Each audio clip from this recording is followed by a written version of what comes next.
Today I'm going to give you some tips on the 360 jump hook kick.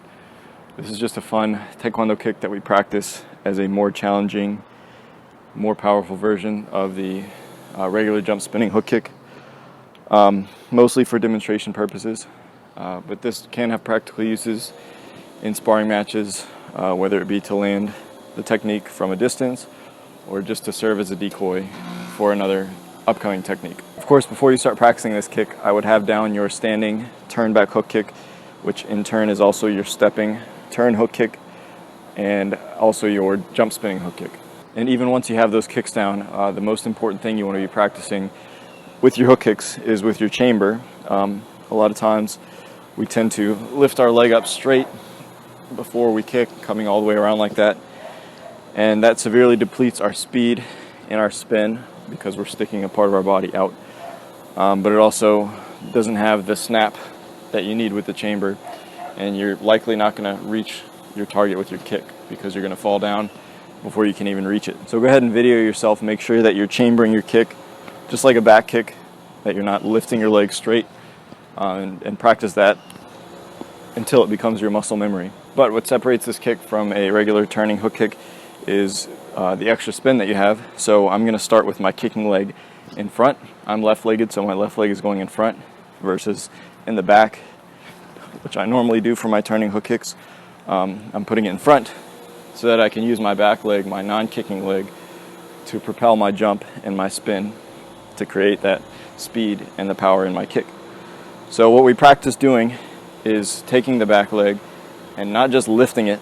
If you have done the tornado kick before, which is also a good kick to practice before this kick, you know that non-kicking leg is used as a throw. You're throwing your leg in front of you so that your other leg can come around and perform the kick. So I don't just want to lift my leg and then try to turn my body in the air. I want to take my leg and throw it across. That's going to bring my weight with me so that I can take that spin, and then when I'm eventually comfortable, throw my leg out. So yes, you do want to think of your leg as going up, but not just up. You need to create that centrifugal force. So my leg is going up and out. So I have enough energy to complete the spin and then land in the opposite stance. Along with the force you're generating from the back leg jumping, you need to generate as much as you can with that kicking leg by planting it in the ground and pushing up. So my back leg is, yes, throwing and using force to bring me up into the air, but I have this energy that I can use that's still in the ground, so I might as well use it by pushing off of this front leg when I turn. Another aspect that's overlooked in general with our kicks is our upper body, because we focus on our legs because our legs are actually doing the kick, and we don't think that our upper body plays any part, but it does.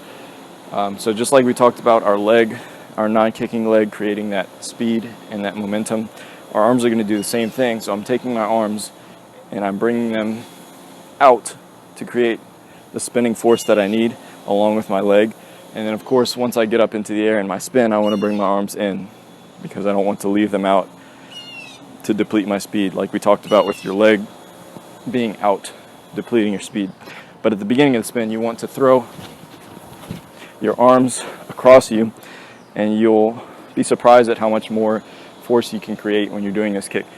This becomes far more important when you do the more spinning kicks, which is like the 540, the 720. It's super important to use your arms, but it is also important to use your arms when you're doing this 360 kick for just that little extra necessary force that you need to come around and do the kick. So it's kind of weird to practice this spin without any intention of kicking, and you might be more comfortable, if you're more comfortable with the kick already, just throwing some version of the kick out there.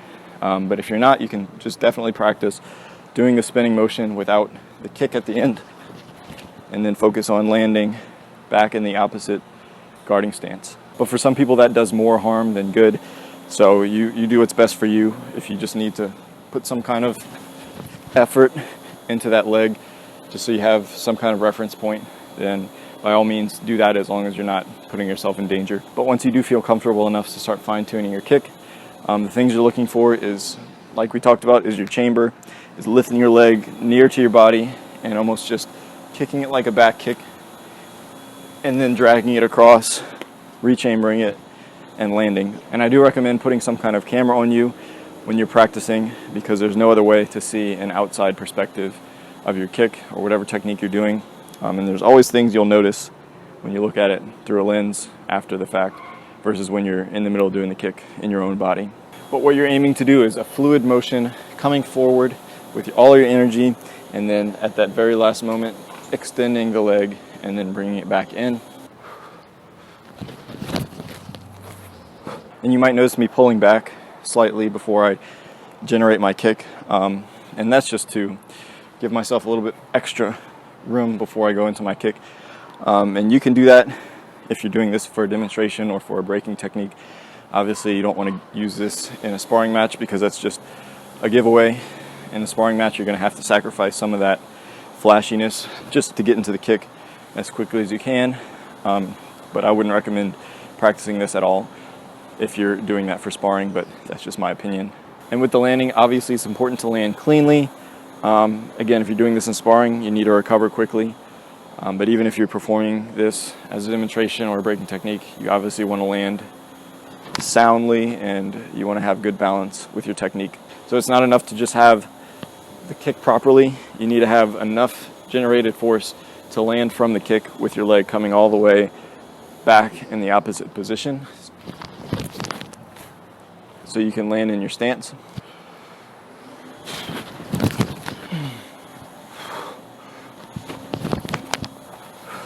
And we know that everyone's body is different and functions differently, so you're going to have to practice a kick for yourself and figure out the things that work for you versus the things that don't. But this is also a mental thing. So you can watch and learn all the different tips and techniques that are important to focus on in this kick, and you should do that so that you're being led on the right path. But at the end of the day, the most important thing is you getting out there and putting repetitions in, because your body just kind of has a way of figuring out how to properly get your leg out there to where you land how you're supposed to, as long as you're following the proper steps, just with repetition for techniques like these. Because say you're doing all the right things and you just feel like your body's slightly tilting and you're landing off balance each time. With repetition, again, your body does not want to land improperly.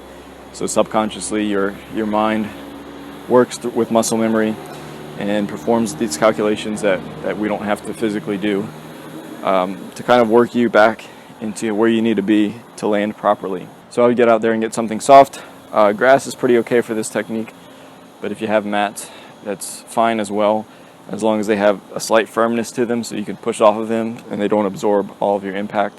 You'll never get enough force generated to get in the air to perform the kick. But like with anything else, take this one step at a time. Start by focusing on your initial jump and then focusing on pinpointing your kick.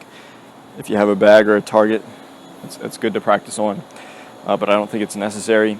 And then obviously focus on landing properly to avoid injuries and to make the presentation look as good as possible. So as you can see, the principles for this kick are basic and simple. That doesn't mean that they're easy or that they come overnight. For every person it's different. It could take weeks, months, or years before you nail this technique down. But either way, we never actually perfect our techniques. We always have improvements that we can make. But get out there and put some repetitions in. Train safely, and if you can, do it under the supervision of someone else. But hopefully this video can help you learn something. Let me know how this works for you. Thank you for watching, and keep training.